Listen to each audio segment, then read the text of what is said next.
More teenagers and young adults died of suicide than from cancer, heart disease, AIDS. Everyone who is struggling with their mental health, you're not alone. Birth defects, stroke, pneumonia, and influenza and chronic lung disease combined. 46,000 people died by suicide in 2020.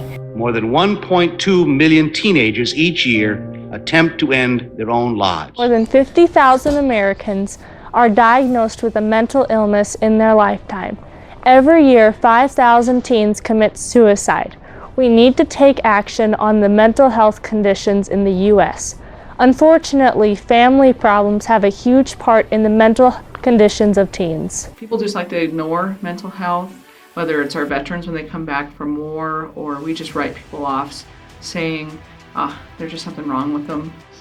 You look at what happened with COVID, the classroom closures, the stress of that, separation from your friends and your peers, all contributed to, I think, some strains in mental health. It's probably a lot of different reasons, well, a combination of different reasons, as things usually are.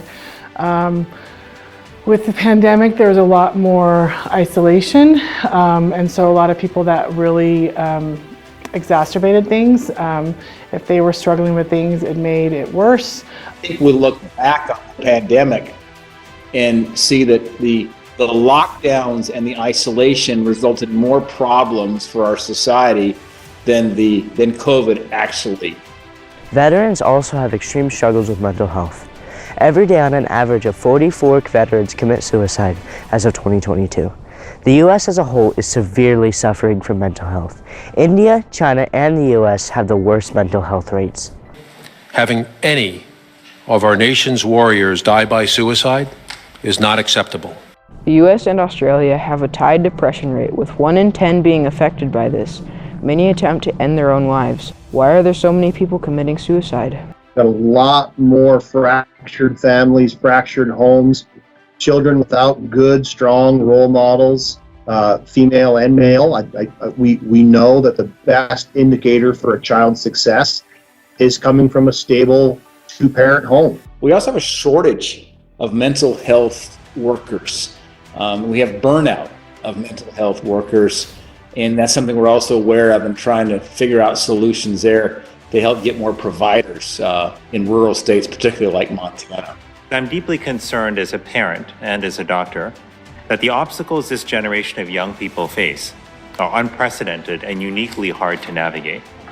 And the impact that's having on their mental health is devastating. In Montana, we struggle because of our rural nature of our state. We're a long ways away from mental health providers. For youth between the ages of 10 and 24, suicide is the third leading cause of death. Approximately 4,600 youth lives are lost each year. Top 3 methods used include a firearm, suffocation, and poisoning. Know about 75% of our local jail population is full of addicted and mentally ill individuals. So I think those numbers speak for themselves. There's no doubt the stresses associated with the pandemic and that social isolation were really hard on a lot of young adults in Montana and across America. America has struggled with mental health conditions for several centuries, even though individual people and several organizations have tried to help cure mental health illnesses in the U.S. Because of the awareness, there's a lot more movement towards prevention, which is really good. Prevention programs out there like mental health first aid and just educational programs to just educate people more about mental health issues. So I think we need to get back to more community-based healthcare that isn't necessarily owned and controlled by the state of Montana. I think we've got a lot of nonprofit organizations.